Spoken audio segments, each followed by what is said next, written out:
Support for this video is brought to you by Manscaped. Join over 4 million men worldwide who trust Manscaped with this exclusive offer for you, 20% off and free worldwide shipping with the code LJTV at manscaped.com. Hello and welcome to Lead Judges TV. I'm back after feeling rather unwell. I am just about back last minute. Didn't even know I was going to be on this evening. But I am back. It's your host, Dan Potts, and I'm with Lead Judges. We're on Lead Judges TV. And it's time for us to promote our model Lead Judges here. And Manscaped deal. Guys, if in all seriousness, if you haven't done so already, you have to get yourself involved on this offer. Use the code LJTV. Get yourself 20% off Manscaped. It is the nuts, excuse the pun. It's absolutely fantastic. I must admit, I got mine and I thought, I've got to give this a bit of use, put it to the test, see what happens. And I must say, I was very impressed. And Lee, I've got to big you up, mate. That is acting at its very best, Lead Judges. I've already had the call from EastEnders, you know what I mean? They want me to audition, so I don't know what for, but there you go, But disappointed you weren't well because you were supposed to shave the balls, you know what I mean? I don't know what balls, but, this is what they're saying. I heard that was my role, and I felt so unwell after it. That's what made you ill. I wasn't able to come back on for a couple, but yeah, I mean, listen, Ross Kemp ain't been in EastEnders for a few years now, so you can take that role up, can't you? Yeah, I'm going to take that role as his long lost brother, so harder, tougher, and meaner, so. I'll tell you what, that I think it's the ball deodorant. I'm not sure. It smells fantastic. Amazing. I wish they had defence smelt when played like that. Whoa, dear, oh dear, you know what I mean? So I tell you what, our defence might let us down, but that old ball deodorant, that certainly don't let you down. My balls were smelling lovely all the way back after that Liverpool game, I have to say, thanks to Manscaped. You know what I mean? No, absolutely. Get yourself involved, people. LJTV is the code you need for 20% off for the Lawnmower 4.0. Unbelievable deal. It is a lot more. I tell you what, the package itself was a hell of a lot more than I thought it was going to be. So, there was a lot involved in the deal. So get yourself involved, people. Christmas is coming, so I'll make a fantastic present. Lee, we're here not to talk about that. We're here to talk about Arsenal. Both of us were at the game yesterday, and it was a long way to go for a disappointing result. But I think both of us would agree, Lee, that we didn't go there with the confidence of taking 3 points, but we wanted to go there with the confidence of actually having a bit of a performance and having an understanding of that we do not want to get embarrassed if we lose. And I think the most disappointing thing for me was that we were embarrassed. But looking back at the game and when the emotions taken out of it a day later, mistakes cost us, Lee, for me yesterday.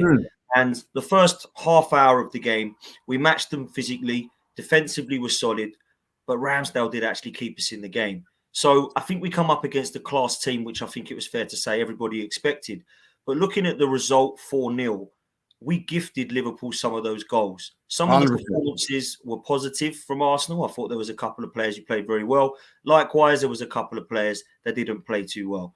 But when you look at that result and look at the way the results went in the league, perhaps Arsenal fans shouldn't really be losing their heads too much because I don't feel like that will define our season. I think why we're getting frustrated is that we've gone up there and got embarrassed again, just like we did against Manchester City. There is a gulfing class between Manchester City, Liverpool and Chelsea and all the rest of the league, in my opinion. But I was just really hoping that we would go there, put in a performance to be proud of and walk away even with a 2-0 loss and say, do you know what? We give it a good go, but we just aren't good enough. But to get embarrassed and then wipe the floor with us and take a spanking, a thrashing, a battering, whatever you want to call it, I think that's what's disappointed fans more. So your thoughts, Lead Judges? Right, I'm going to go on a bit of a rant here about lots of things. And I'm going to start off, I've been getting a little bit of stick. About free hit. Now, what I meant by free hit was that where was we when we started off of the game? 5th place.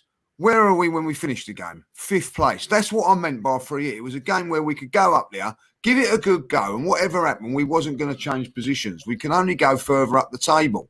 And that is what I meant by a free hit. Not this like, going on about things like that. And that's what I mean. Sometimes in football, you have to do that, right? Second point, right? Can I just come in on that point, Lee? Because I think it's really important. Sorry, mate, to cut across you. The reason I'm bringing this up is because I think what you meant is probably misinterpreted from what I think other people thought you meant. Because I've heard a lot of people say it's a free hit and get really frustrated. And I think they think that means that Arsenal have now accepted that going to Liverpool, it don't matter what happens. That isn't what you're saying. No, not at all. Not at all. What I'm saying is that we started the game in 5th and we ended it in 5th. Yeah. You know, I mean, that is what I'm saying. You know, and listen, I'm a realist fan as well. I didn't expect us to go and win yesterday. You know what I mean? I actually said we'd probably lose the game, but it was how we was going to go about the game. You know, and realistically, we're not in a position, and I don't even care when we was at our best, Dan, that I expected to go on and beat teams like Liverpool and Manchester United away from home all the time. I expect us to I thought we always had a chance, but I never expected it. And I think that, us fans have got to realise where we are and what we are at this moment in time. And that is really a frustrating thing on that. Now, another thing is that I'm going on about, people are being accused, fans are being accused of accepting a 4-0 defeat and accepting the defeat. No one's accepting it. They're just understanding it. But what I will say about it, and which is a really thing, is what really does frustrate me, in the WhatsApp groups and all that, like,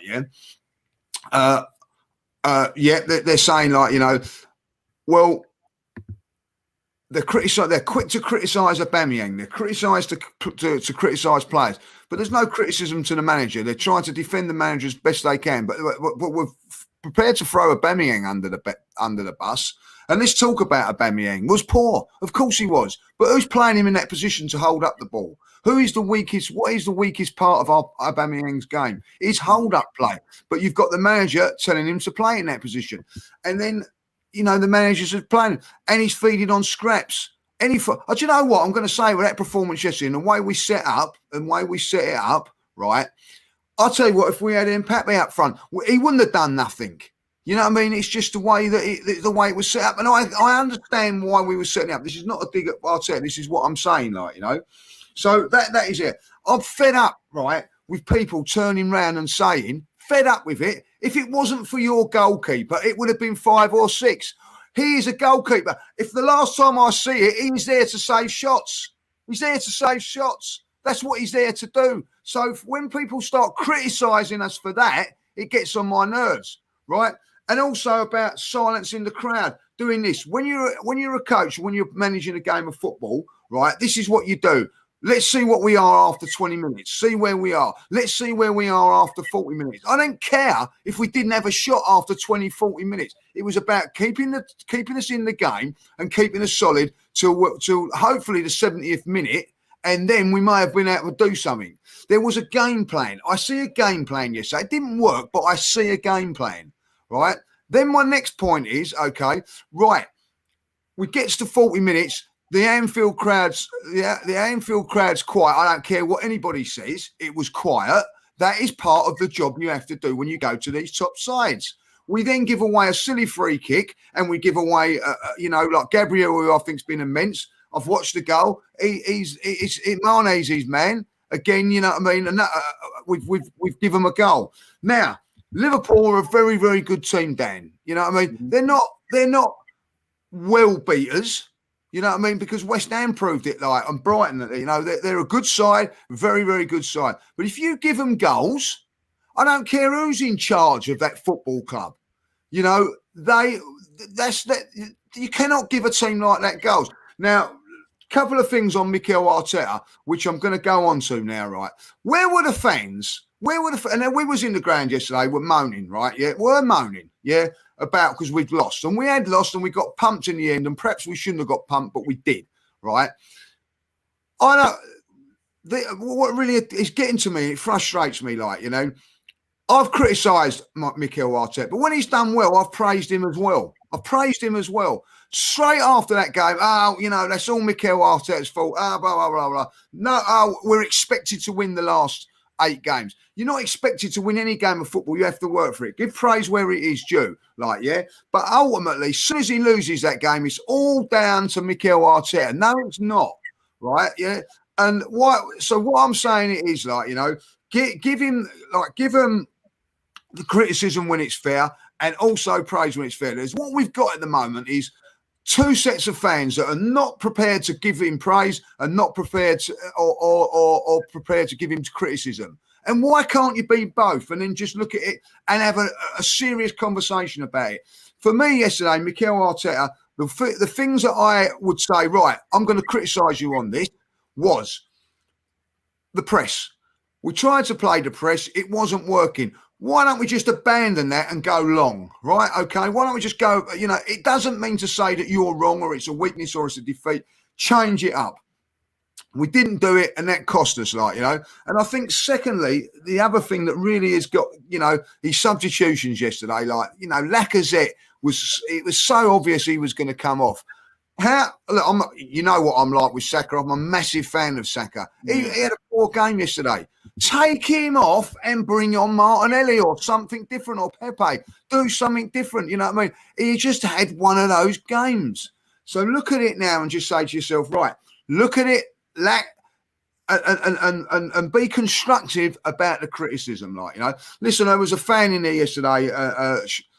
We met them before the game, Stuart in the pub and all that. They were fantastic, optimistic. After the game, he was arguing, not Stuart, one of his mates was saying, look, I'm not accepting that 4-0 defeat. I've spent a lot of money coming up here and I've seen them fold.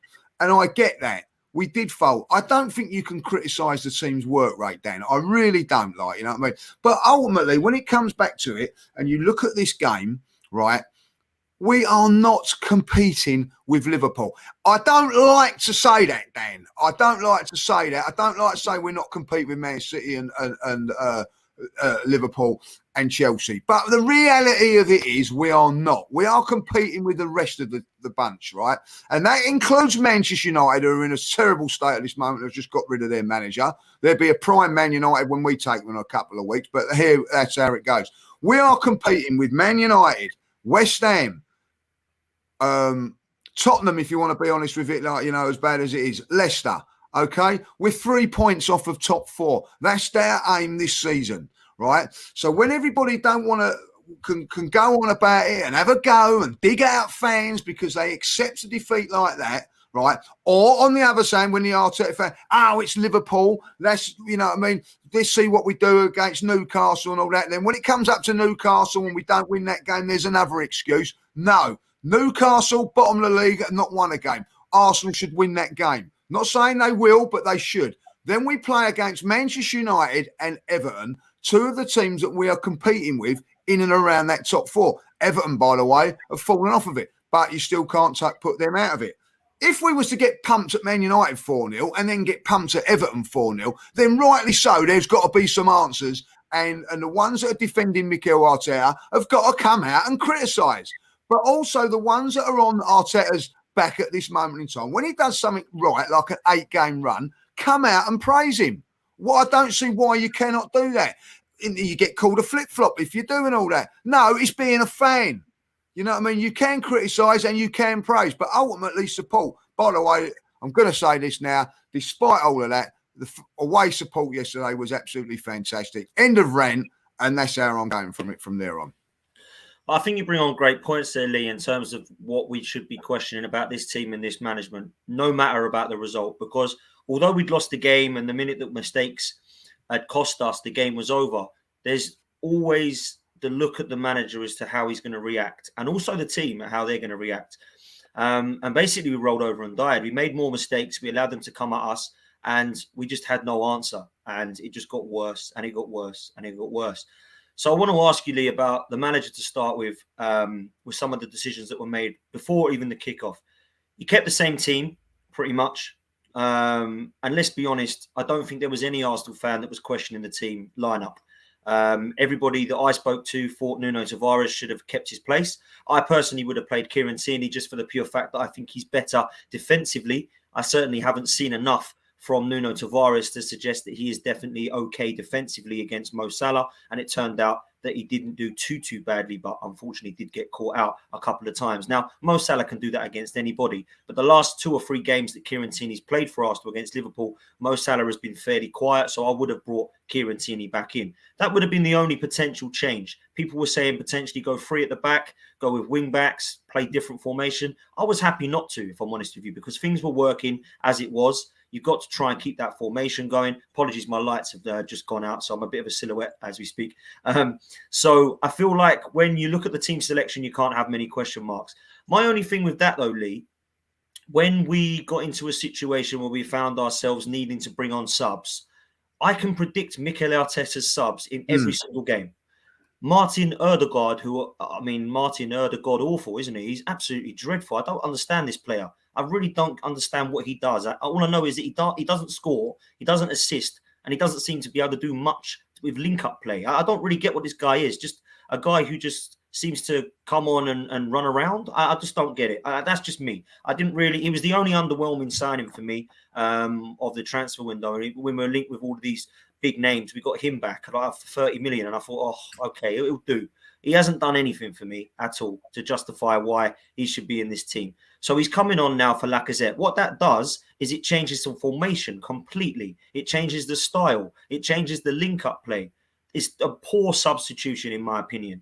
Pepe and Martinelli are sitting there thinking, well, we're already lost the game. Give us a run out and see if we can do something up front. No, I'll bring on El Neni when we're 4-0 down. Maitland-Niles like-for-like replacement for Lokonga. We just know what's going to happen. Now, if I'm Gabriel Martinelli and Pepe, I'm speaking to my agent in January and I'm saying, look, this manager don't like me.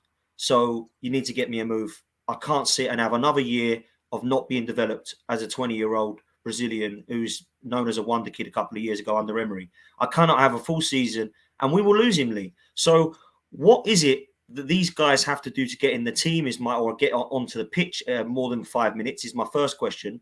And do you think that the team selection could or should have been changed in terms of Tavares or Tierney, mate? Right. Well, hindsight is a wonderful thing. A wonderful, wonderful thing. Because at the end of it, look, I'm going to be honest. I don't think Tavares deserves to be dropped. I really don't. He's been brilliant in the last 2 games. And do you know what? This game was a test for him. Okay? He's young. This was a test for him. I'd rather see him what he can do against Salah in that game. Now I know. Now I know he's not quite ready for that, like, you know what I mean? But his performances in the last couple of games, he has deserved to play. Tierney, by the way, hasn't been playing absolutely out of his skin in the last few games before this. But I'll tell you what it would do now is that Tierney will come back in the next game because that's how it should be. And he's got, you know, he knows he's got to perform well because Tavares is breathing down his neck. But ultimately, I don't think that was the wrong decision. Partey coming back into the team. No one mentions about that. You know what I mean? Like at the end of it, they're clearly not fit. But at the end of the day, everybody in the pub before the game, yes, Partey's back. We need Partey to be back into the team. You know, but ultimately was poor. Again, we don't know that it's going to be like, but that's the way it was. And we have to accept it. Partey's becoming a bit of a problem, if you ask me. We've got no Granit Xhaka. Our midfield's weak, yeah, and he keeps getting injured. We need him to be fit and stay fit. But he was awful yesterday, like, but no one says nothing, like, you know what I mean? Like, so I get that. Maitland-Niles got man of the match against Watford and was dropped, okay? You know, I don't understand that when you play really, really well, you get dropped. People like Martinelli, as you say, are not getting a chance, nor Pepe's had his chances and been dropped. Well, I can tell you this now, Aubameyang's had his chances and still playing week in, week out. So who's that down to? Who is that down to? That's a question that you can bring at the manager, you know, if I'll be honest. I am not going to criticise Mikel Arteta for his tactics and everything yesterday. I'm not going to. But I will criticise certain things like substitutions. For me, the one player that I thought done okay, you know, listen, if you're going to play a game when you're going to play on that sort of system, you have got to have somebody that can hold the ball up and then give you a platform. Now, he said in his interview after the game, we didn't hold the ball up. Well, the reason we didn't hold the ball up because we haven't got a centre forward that can get his body there and hold the ball up. Lacazette does that. So play Lacazette in there, like, and be bold and drop Aubameyang. But no, he went with a player that couldn't hold up a bank with a shotgun, if I'll be honest. You know what I mean? Like, it's the weakest part of his game, right? I don't care if you put 15 people on here. 15 people will tell you that. He's a good player, off the shoulder and scores goals, but he's doing jobs. You're being asked a player now to do a job that he is not comfortable at doing. I see it in the midfield today. You know, he's not comfortable with his touch, and then he's worried about losing it in an area. You know, you've got to have that ball. It's got to be under control, and then you go. And he's tentative on his first touch because he's not confident in that role. And it's not an easy thing to do, Dan, when you've got big centre halves up to you to hold that ball up and play off. You need that link man. So I thought, you know, if I'll be honest, Lacazette done okay, but it's after 60 minutes he comes off. I looked at him come round yesterday. You can see he's not happy about the situation. You know what I mean? Like, and if Arsenal said to me, I'll put a 2-year contract in front of me, I'll go, no, thank you very much. I'll go somewhere where I'm going to play and I'm going to be appreciated. Because I think he's not appreciated for what he actually does. Odegaard, let's talk about Odegaard. Like, you know what I mean? I look at it and I think, right, we needed to change it. Something needed to be changed differently. You know, I look at, and this is a critic, like, you know, Patrick Vieira, I know it's not a criticism. You know, I see things, every time I see Crystal Palace play, I'm more impressed. You know, they've gone to Man City and got a result because they defended resolutely, but they had a game plan for when they actually get the ball, what to do with it. They've got Benteke, whether you like him or whether you don't, a player that's big, strong, can hold the ball up, and then you've got people that can run off of it. Every time, as you as a midfield player, I don't care what anybody says, right? Anybody says, if you pinging that ball into Aubameyang, as a midfield player, I am not 100% he's going to control it, Dan. So I'm not 100% in my run. And that's where the hesitance comes within the, you know. So because of that, because it broke down there, Smith Rowe and Saka never got a chance in that game. We didn't have a platform. And that is the problem. But listen, people will turn around and say he hasn't got the forward that he needs. So I'm going to say to you now, like, have a look at the forward. One question I've asked, and somebody asked me this today, and I asked it, I know we've got Russ coming on in a minute as well. Like, one of the things that I will see about this is we are people trying to defend Mikel Arteta. They've done it in my groups, in my group chats, and we are miles apart from Liverpool. So how many players then are we going to have? If you're not saying it's the manager because you're happy with him, how many players do we need to make us up against Liverpool? And somebody said in the chat, which is a great thing, how many Arsenal players would get into that Liverpool team? And that's the problem we've got at the minute. It's not just the manager. We need players with quality as well.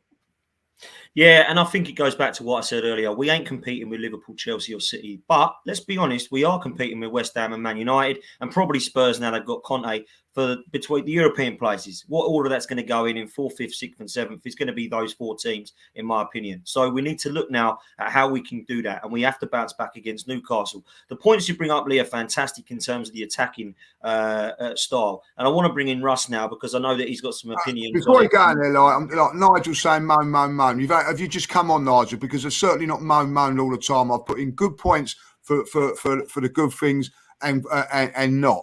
It's not all about moaning.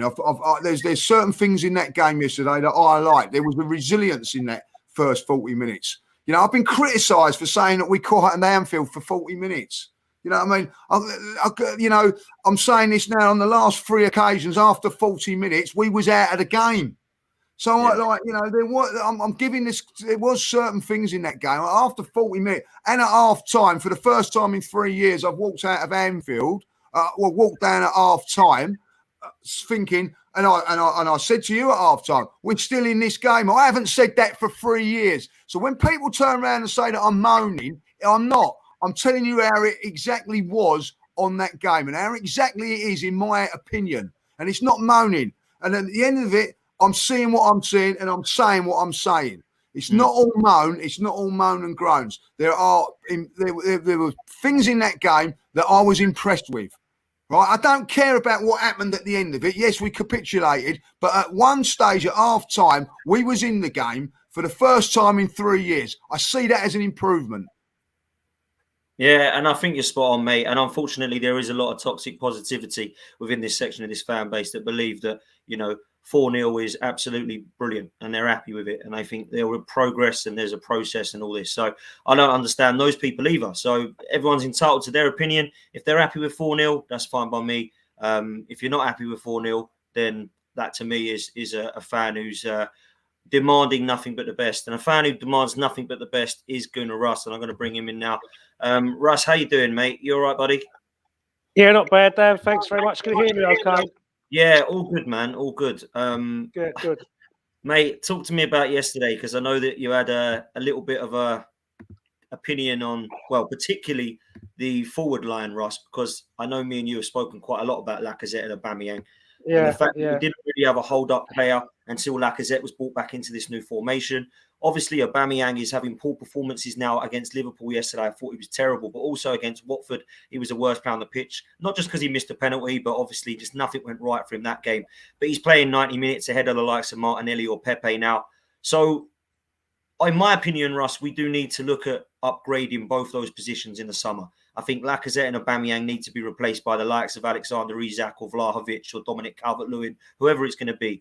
Arteta hasn't bought a forward yet, and our goal difference is -4, Russ. So talk to me about your thoughts of yesterday and the fact that we just can't really seem to be getting this goal difference up because we haven't got the players on the pitch to score 4 or 5 goals. First of all, I didn't actually go to the game yesterday, so I watched it on the television for certain reasons. I just got fed up with the changes of kickoffs and stuff, but that's another matter. But I've got this big concern that we're shoehorning players into the side, and I was always concerned when we started to play Lacazette and Aubameyang together in the same side again. I think what that does is it gives us a problem in midfield with numbers. I know Lacazette was dropping back into the into midfield to make another body, but it's not the same as having an actual midfield player there. And I think that was a big mistake by Arteta to try and play the both of them in that game at Anfield yesterday. A lot of people would have said at the beginning of the game, as I heard you say earlier, that I was pretty happy with the lineup because it was an unchanged lineup other than Partey coming back in, and it looked strong. When you look back at the performances against Leicester and Watford, I was reasonably happy. But to be honest with you, Partey was absolutely atrocious, and the foothold in the game thing that Lee alluded to earlier.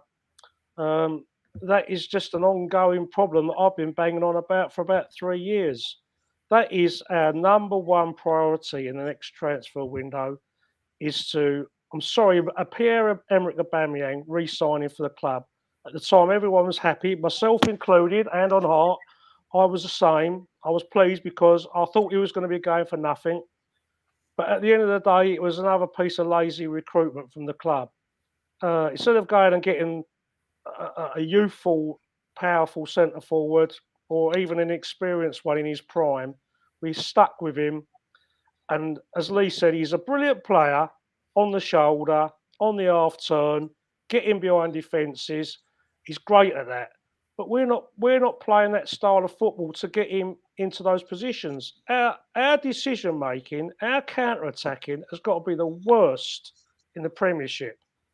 Our shape coming out of defence, everyone seems to get in everyone's way. The wrong decision, the simple part. 3 times yesterday, Partey had a simple pass out to his right, and he decided to turn and come back and put it left.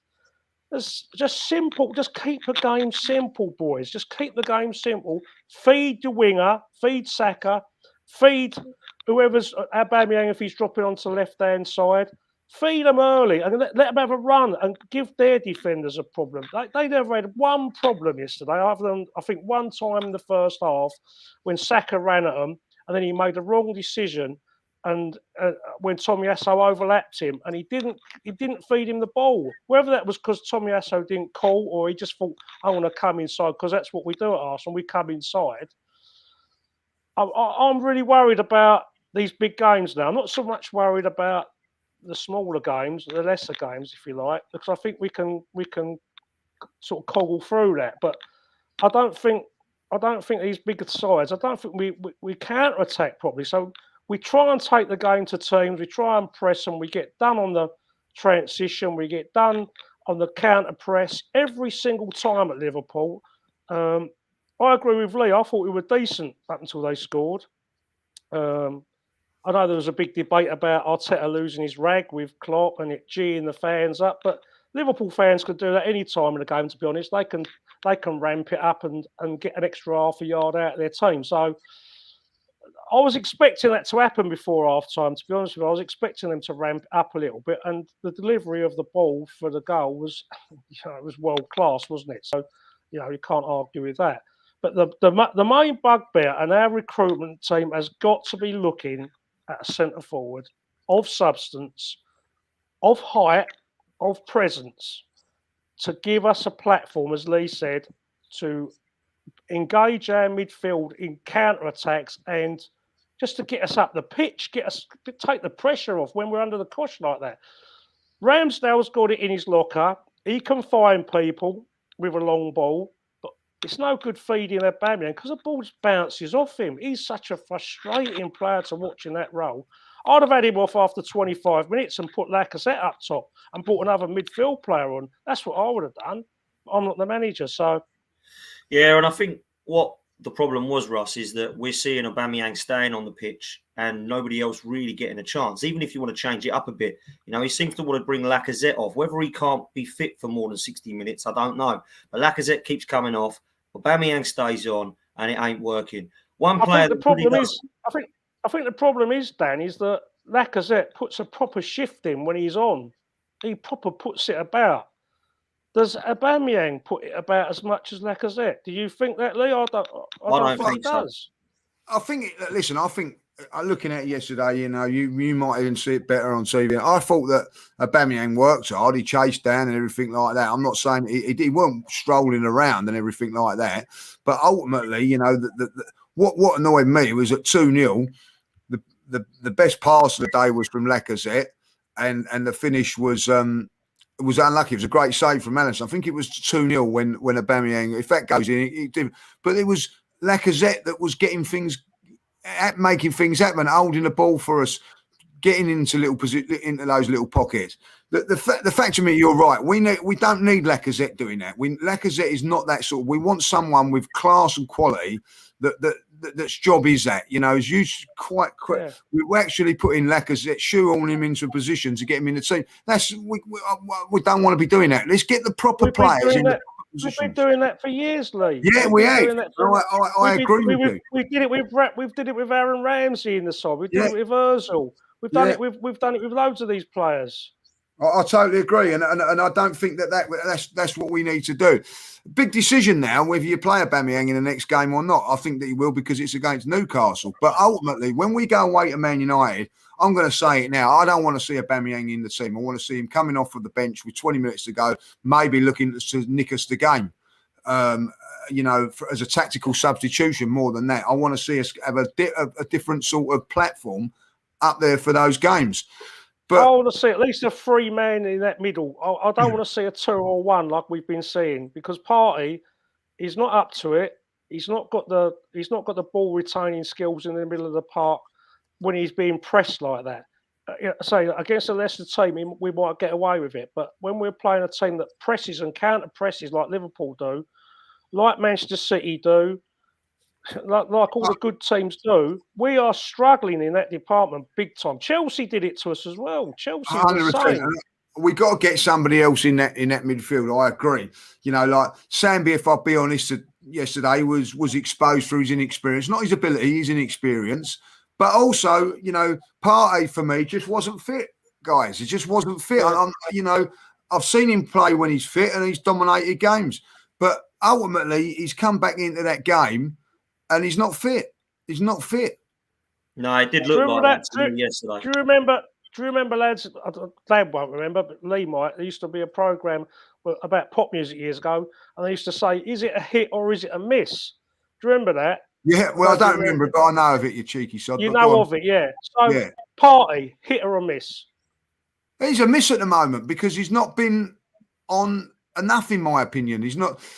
This is what I see with Partey, right? You get a game like that when he's not fit. It takes him 2 or 3 games to get fit. Then you see him play really well for 2 games. Yeah. And then he gets injured again, and you go through the whole cycle again.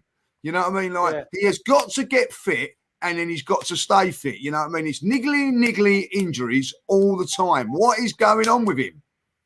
Yeah, he's 29 years old, though, lads, isn't he? He's 29 years old. So my question to you two is: should we be offloading him and getting something better, or trying to get something better that can play more than 5 games in a row? I personally, the reason you're both going to disagree with this, but the reason I think it has been a hit is because we have been so poor in there. And when you look at how good he has been when he is fit, because he weren't fit yesterday, I think he has been an exceptional talent in certain games for Arsenal. I really do. And I think that when you look at what he can bring when he is fit, I don't want Granit Xhaka back in this midfield, lads. So if you do, that means you get rid of Partey, Granit Xhaka, and we're back to El Neni, Lokonga.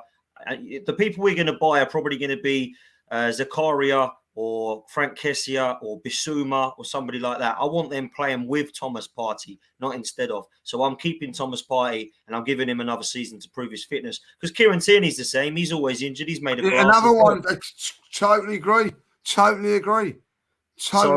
Why though? Why do we? In the chat, do they trust their bodies? Do they trust their bodies? Why is this? Why are we getting this problem all the time? It's a question we don't know. People blame the training, the intensity, the training ground.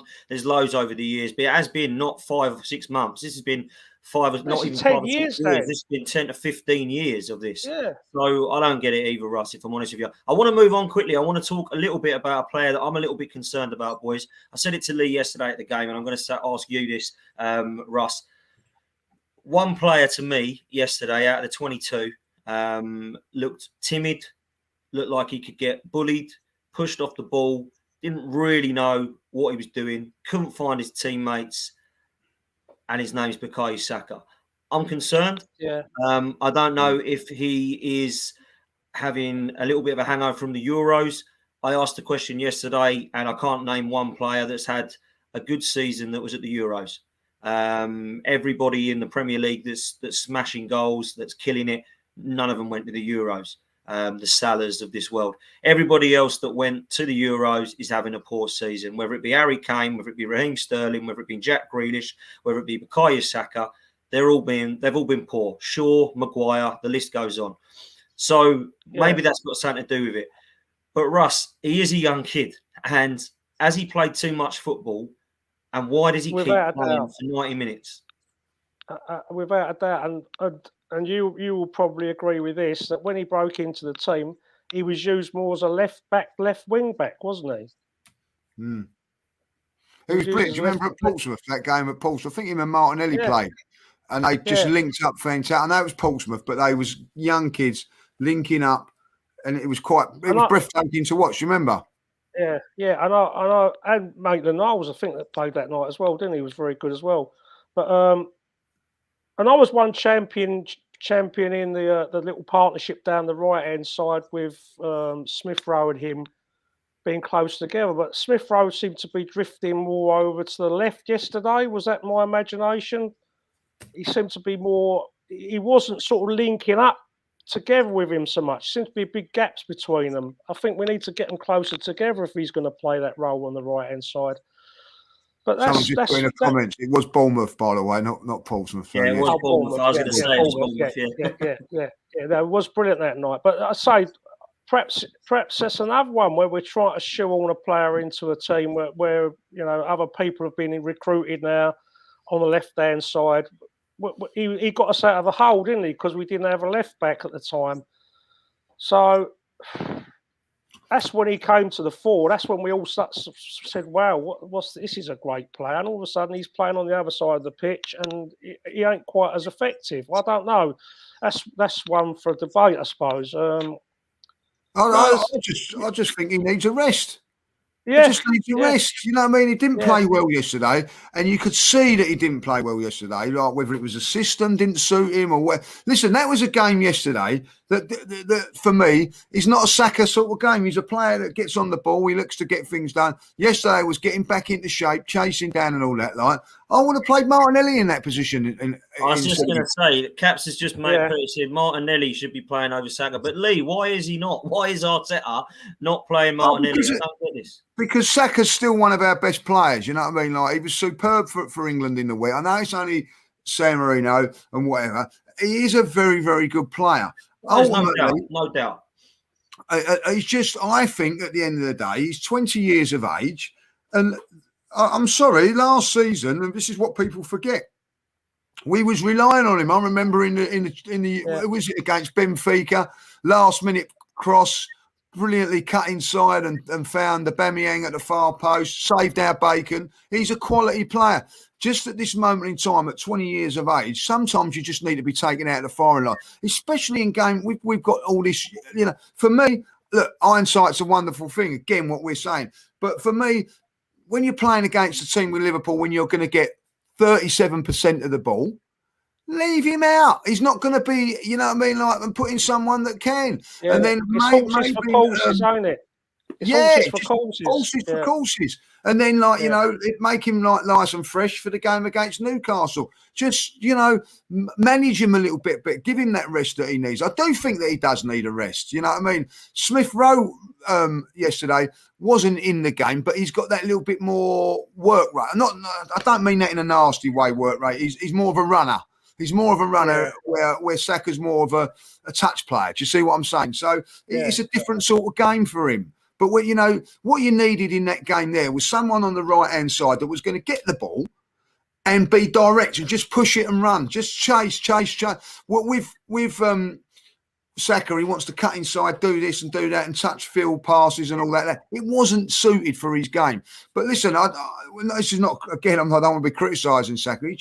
He's a young kid that probably just needs a rest. He does need a rest. Mate. And I think he will. But we rely on him too much, Dan. You know what I mean? He's one of these players. We've been relying. I remember, I go back, like, Russ will remember this, like, you know what I mean? I watch a lot of the old stuff now because it's on the Match of the Day Revisited or something, like, Liam Brady is a god, right? An absolute god at Arsenal through the. But when I've been watching these games, he hasn't been the main man for Arsenal back then when Arsenal was struggling and all that. He wasn't the main man. He was, coming through. He was making mistakes. I'm quite surprised.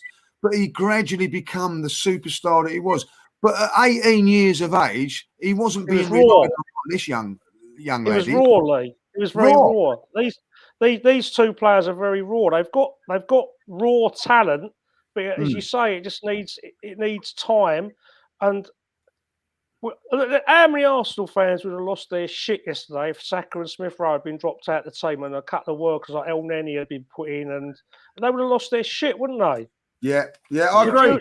I agree. I think it comes down to the debate, Russ, as well, that in 2004, when Fabregas and Flamini and Van Persie and even like Reyes and some of the other lads that were young at the time, we weren't relying on them, were we? Because we had Pires, Bergkamp, Henry. They were learning. They were learning off proper players. They were learning off these players. Now Saka's has been learning off of players of nowhere near that quality. And the same thing, as they say in the chat here, the lads, the same thing's going to be happening with Smith Rowe soon because he's playing a lot of football as well. And now he's obviously getting himself, rightly so, into the England side as set up as well. So we're going to be seeing him playing a lot more games. So the pair of them do need a rest. And we haven't got many games this season for them to be playing. So there isn't the opportunity for them to be having the rest of the league games.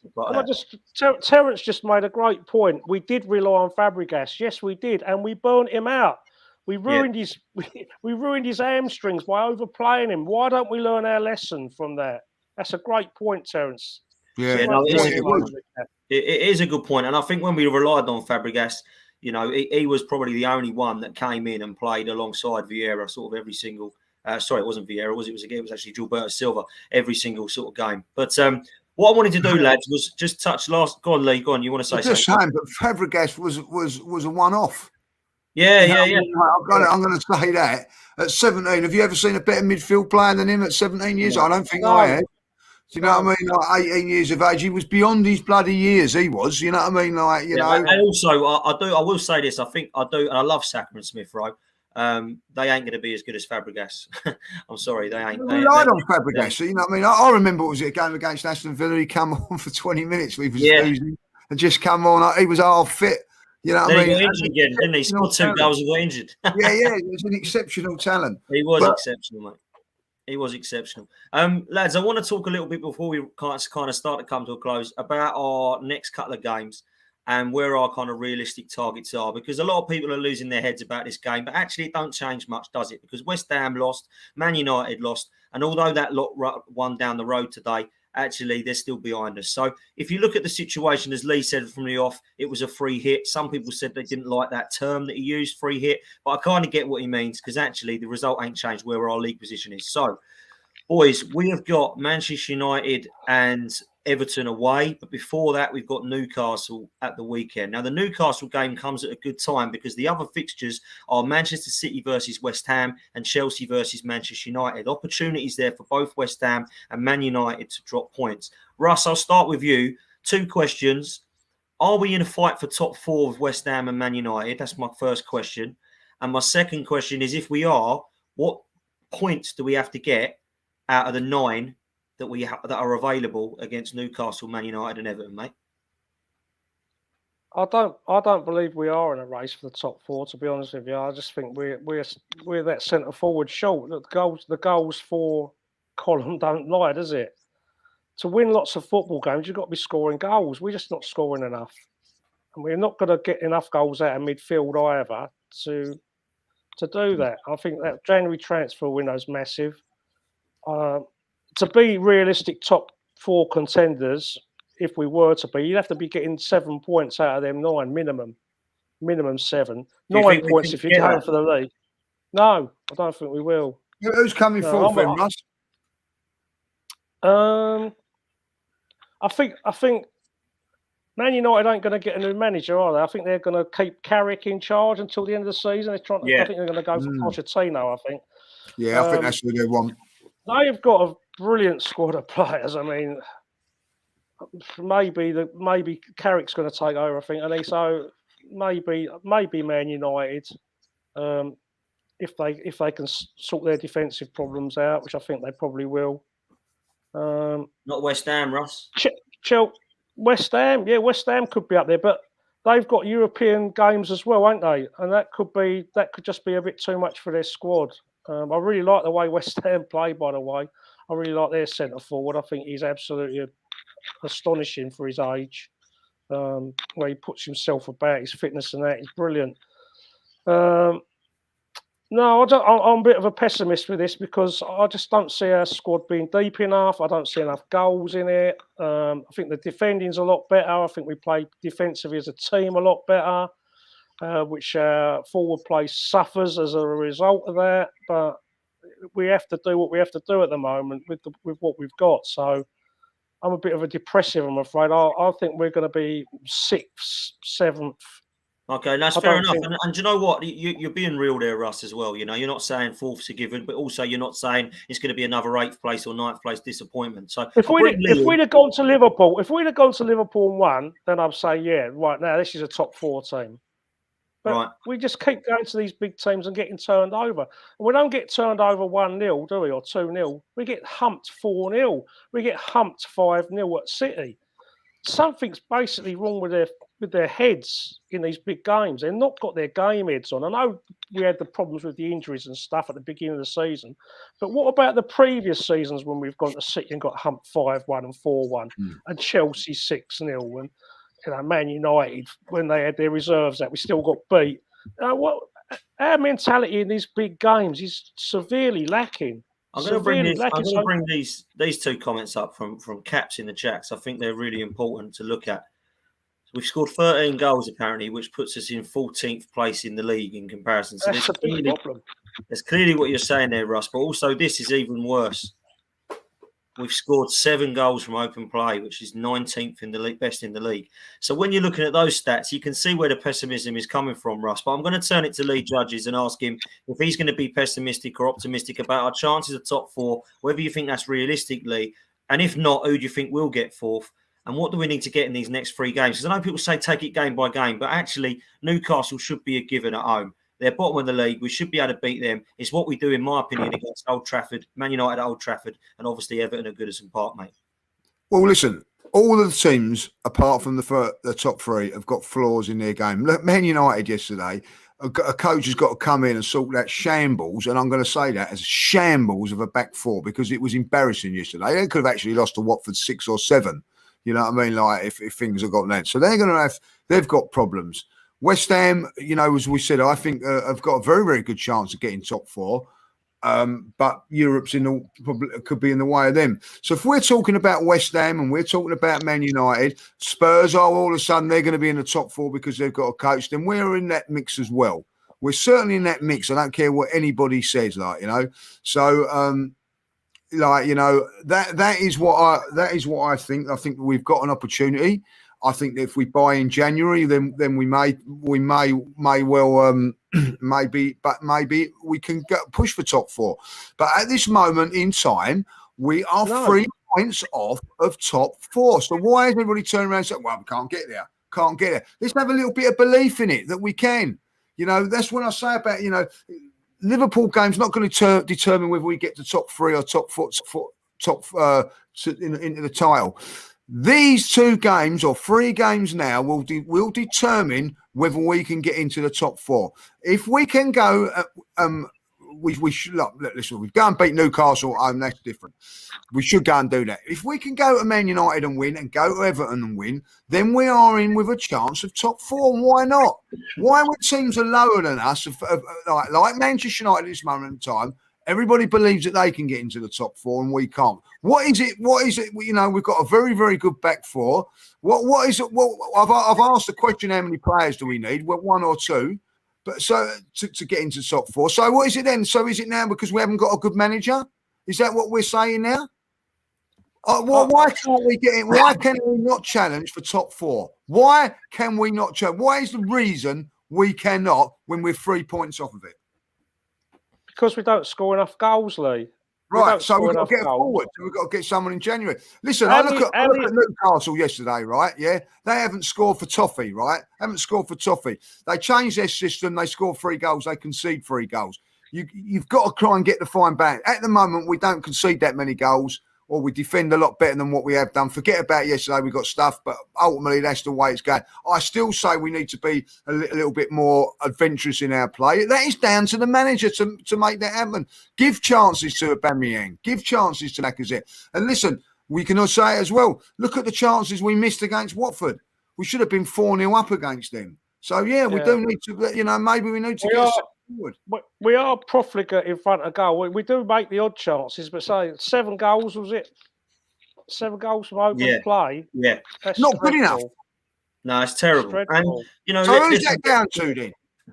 Exactly. I was just literally what I was just going to say. You can blame the manager. You can blame the manager. You can blame the people supplying the ammunition, or you can blame the centre forward. How many chances does Aubameyang have to score a goal?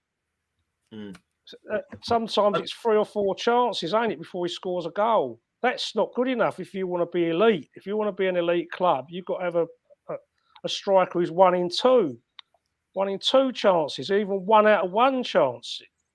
How many chances did Liverpool actually create yesterday? Open, proper goal scoring. Their expected goals yesterday was 3.74, and they scored 4 from the chances they created. That's clinical. Yeah, that's clinical. Yeah. So that's what we've got to be. And that's we haven't got Aubameyang. I mean, that one where we got made. He got offside from Saka's goal was offside because he hit the floor instead of hitting the ball.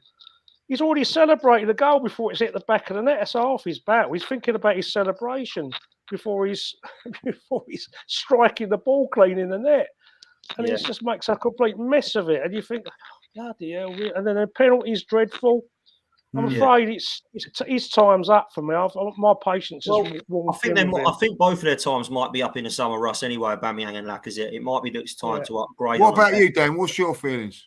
Well, I must admit, I think we are definitely in with a chance of getting top 4. I'll tell you why. We ain't got Europe, and that helps massively. That massively helps, right? Because you're not going to need the big squad Russ thinks that we don't have. you're not going to need it as much, because you'd like to think, I know Partey and Tierney are proving me wrong, but you'd like to think the majority of this squad can stay fit for most this season. And actually, I don't think the playing staff are as bad as some people say. I certainly believe that we have made some good signings. And I do think that if you compare our squad to some of the others that we're competing with, forget the top three, I do think that we're on par with I agree we're not as bad as some people say, but we're not as good as some people say either. I agree with that. I think some of our players are blown out of all proportion ability-wise. I just think, we've got potential with quite a few players, but they're not world-class like some people think they are. If they were world-class with these players, we'd be winning game after game after game. Yeah, and I'm with you, Ross. These silly predictions that people make before games. We're going to go and win this, and we're going to slaughter this team 4-0 and 5-0. Are these people watching the same team and the same? Yeah, but you're always going to get that, Ross. Performances as I'm watching. You're always going to get, mate. Yeah, I saw predictions 3-1 Arsenal at the weekend, 2-0 Arsenal. You're always going to get. What planet are these people on? I'd have been happy to get out of there with a 0-0 draw. Yeah. I was thinking, I knew we was going to get humbled up there. Yeah, we've been getting humbled up there when we had a great team. Now we've got an average team. This is an average team to me. I'm sorry, lads. I've got to say how it is. Yeah, we'll play well once in 4 or 5 games, and when everyone like at Leicester, we're all happy. We think we've turned the corner, and then this is a reality check, as I said on my little fan cam the other day. The massive reality check that it just shows where we really are. We're in the middle of a massive rebuild. We're overplaying young players, and we need to strengthen it so we don't have to overplay those young players. Because if the squad was good enough, those young players would be pushed, and other players would be getting in the team. Now, the Martinelli thing, I'll get a bit frustrated about this because he can't be doing it in training, can he? If he was doing it in training every day of the week, then he would be getting a chance. Something's not right there. Perhaps he's not performing. Perhaps he hasn't recovered from that injury, and that's why he's not getting a chance. Perhaps he is wet nursing him a little bit. I just think this squad is average at best, with a few good players in it. Not great players, a few good players. I think you're bang on, Russ, with what you're saying, and I totally agree with you, mate. And everyone knows my opinion on the manager, and it ain't changed. And we might be able to beat Watford, but Norwich and Burnley 1-0, but I'm not wetting me knickers too soon, because I said that I would judge this manager against the away teams. We've just got battered by Liverpool, we got bullied by Chelsea and Brentford, and we got battered by Man City. And I can't forget that. So I have to look at things how they are right now. And I've seen us improve. I've seen progress with some of these signings coming in, but we still ain't there yet. What I will judge is if we go and get tanked by Man United at Old Trafford or Everton at Goodison Park. I will say, well, nothing's changed. This manager ain't good enough. I will be seriously concerned if we get battered in them 2 fixtures. Yeah, I'm with you on that. I'm with you on that. If we get battered in those 2 games, then we've got to look at it and when you look at it now, I'm going to say this now, that Arteta is right on the firing line now. Now Ollie's gone. Before that, it was Nuno. They've gone now. So the next one in line is Arteta, and if there's no improvement, it's going to be coming under the pump from the press now, because Ollie's gone. How many games have we got now until January? We've got 7 or 8 games before January. Yeah, we've got a big December period, haven't we? So that's going to be tough. But for me, it's not about judging on these 3 games. These 3 games, I've always said that the run would probably come to an end at Liverpool, but it's important what we do after Liverpool. And these 3 games now, listen, if we was to lose to Newcastle, he's under all sorts of pressure. He's got to go and win that game now. And I don't think it'll be a great performance now, because I think there'd be nerves in that game, So I think it's just about getting the result against Newcastle and then making sure that we win. Listen, I expect us to go to Man United again. I don't think you should say, right, we're going to win that game, but I expect us to be very, very much better than what we was yesterday. I expect us to be competitively at the very minimum. I expect us to be competitive and also having a bloody go at them, Russ, because I feel that we didn't, and I do feel, and the same for Everton. And if we were to go up to if we go to Man United and play that same tactic and get pumped again, then he's seriously got to be asking questions. And the most Arteta in people that are defending him to the hilt and rather slag off other players and everything there, and then have got to turn around and say, well, yeah, okay. But I think that I'm going to back him, and I'm going to back the team that we can go to Man United, we can beat Newcastle, we can go to Man United and get something, and we can get against Everton. Now, if we get those results, we'll still be in and around top 4, and that is where we're going to be this season. And that is it. I don't care about what anybody says. Do I like that? No, but I've got to accept it. But we are not going to be challenging Chelsea, Liverpool, and Manchester City this season, and maybe not even next season. It is about challenge of top 4, and I expect a challenge of top 4 this season. I'm not going to accept it. When people are turning around yesterday and saying, oh, you accept a 4-0. I don't accept a 4-0, and I'm not going to accept us not challenging for top 4 this season. And I don't care. If they come 6th, that is not good enough for this football club and those players. End of. All right. Yeah, because our standards have dropped so low that we will get a 4 or 5-0 result at least 4 times a season, won't we? Against us, we will. In those big games, we will get a 4 or 5-0 result a few times a season. Whereas years gone by, if we got a 5-0 result once away from home, that would be it. I'm not. The battens. I'm not care now. We do not get beat 4-0 away from home. Being able to, when I go on about a free hit like yesterday, and I just want to bring this up again about the free. It was against Liverpool, so we're staying 5th, and we stayed 5th after that. Liverpool, all right, away from home. Tottenham have got to go there. Everton have got to go there. West Ham have got to go there. Do you know what I mean? Like, let's see how all they get on and all that. Like, we've been there, got out of there, and Manchester City 3 points away from top 4.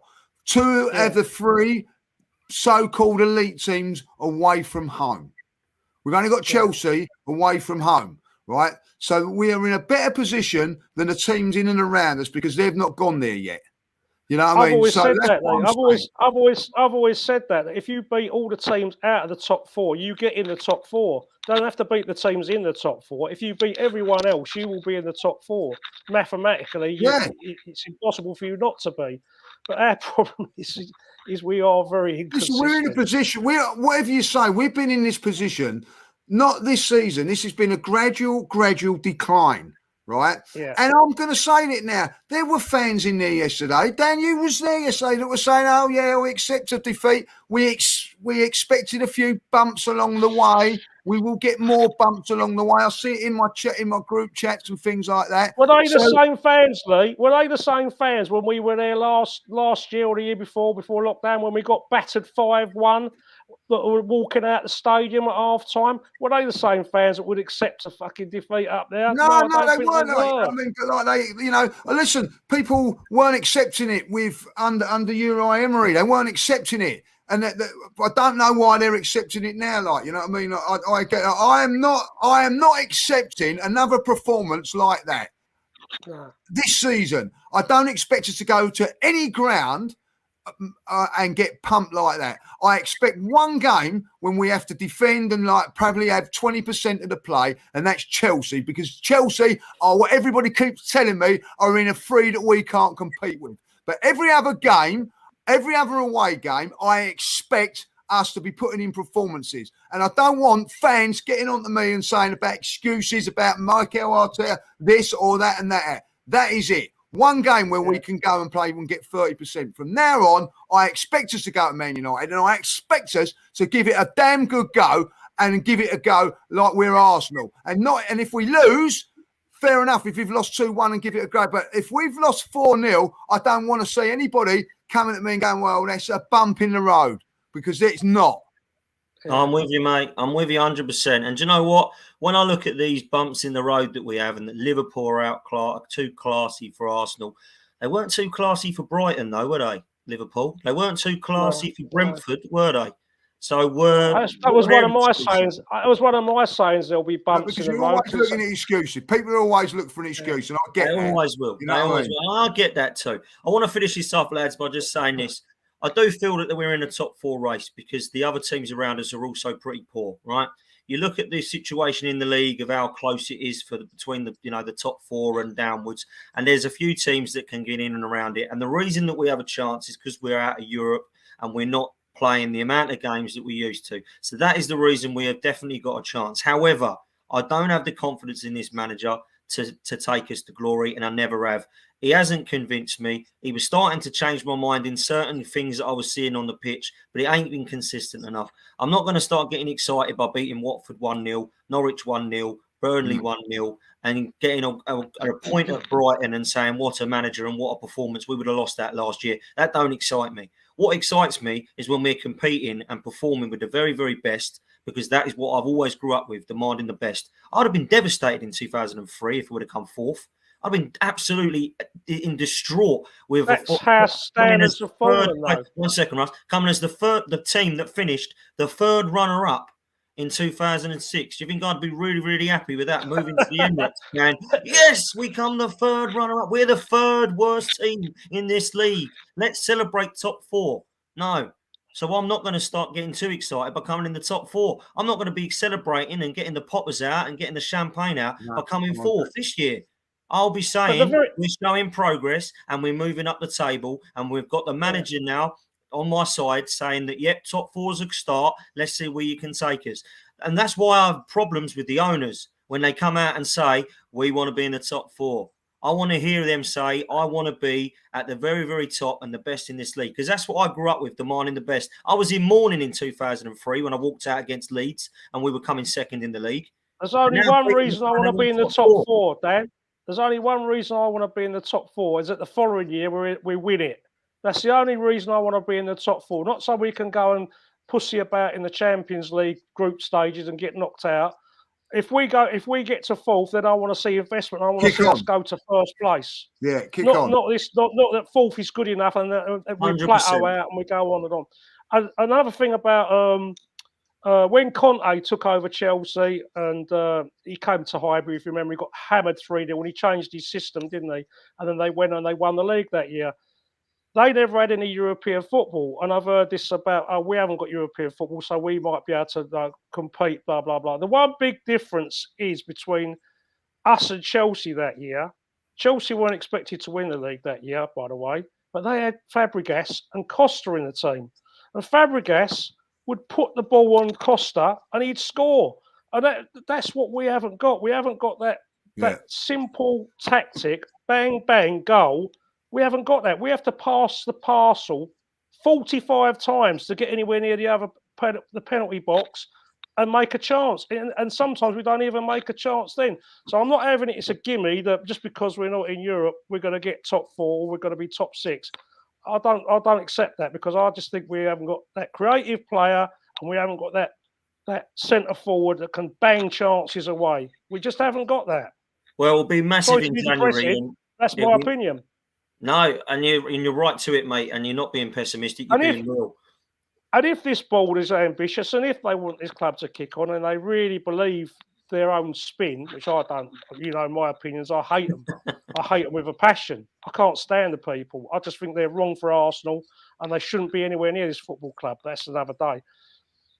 We have to get a centre forward in on the 1st or 2nd of January, not the 30th of January or the 32nd of January, which is more likely. We have to go and do it early, because I say 7 or 8 games.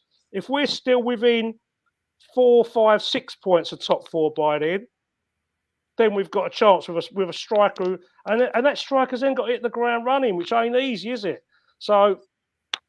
No, you're right there, Russ. And I think in January, it's going to be massive for us, January, because of the African Cup of Nations as well. We're going to have a couple of weeks without some top players. So we have to go in January again. And if the so are other teams, though, Dan. So are other teams. Yeah, so are other teams, absolutely. And that's why we have to compete. And we have to make sure that we go in and get the Vlahovic that we need, or the Isak, or the Calvert-Lewin that we need up front. And we have to go and get somebody next to Thomas Partey that's going to allow the pressure to be taken off of Lokonga, so that we don't have Granit Stinking Xhaka coming back in the side. So for me, that's the 2 positions we need to be looking at moving forward, so that we can try and compete for this top four. Because there's no reason, if we start scoring goals, that we can't.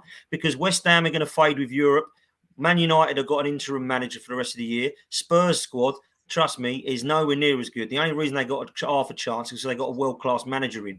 So they're the only 3 teams. I don't think Leicester are going to be at it. Brendan Rodgers, unless he picks it up, they're struggling. Everton are dropped off. Villa ain't turned up to the races. So there's definitely them 3 teams, in my opinion. Man United, because of their quality on the pitch in terms of their playing staff. West Ham, because they've got a little bit of balance between how they defend, attack, and they've got a manager who's always been a good manager, let's be honest, who was scapegoated in Man United. And then you've got Arsenal. We're going to finish it there, boys. It's been an absolute pleasure. Really enjoyed speaking to you both. And Russ, I really appreciate you coming on, mate. I really do, as always. Absolute quality to come on and chat with you, mate. And well done for not mentioning the Cronkies too much. I'm impressed. Well done. Lee, as ever, mate, top man. No worries. We go again next Saturday. We go again. We go again Saturday. And if we go, honestly, boys, if we do beat Newcastle, then the league table is looking fairly healthy. So let's not be too pessimistic. Let's always remember. It's not about us. The club is the star. The club is the star. The club is the star. Absolutely 100% right. Thanks to everyone in the chat. We've had over 500 of you listening live. Absolutely fantastic. If you can all smash the like button and subscribe, it'd be fantastic. And just to let you all know, if you do go to manscaped.com, and if you put in LJTV as your code, you'll get 20% off of the Lawnmower 4.0 and all the stuff that comes with it. It is well worth the price. Christmas is coming. Get your brothers, your boyfriends, your uncles, your fathers, something nice for Christmas. Fantastic gift. Until then, we will see you next time. Take it easy and up the Arsenal. Up the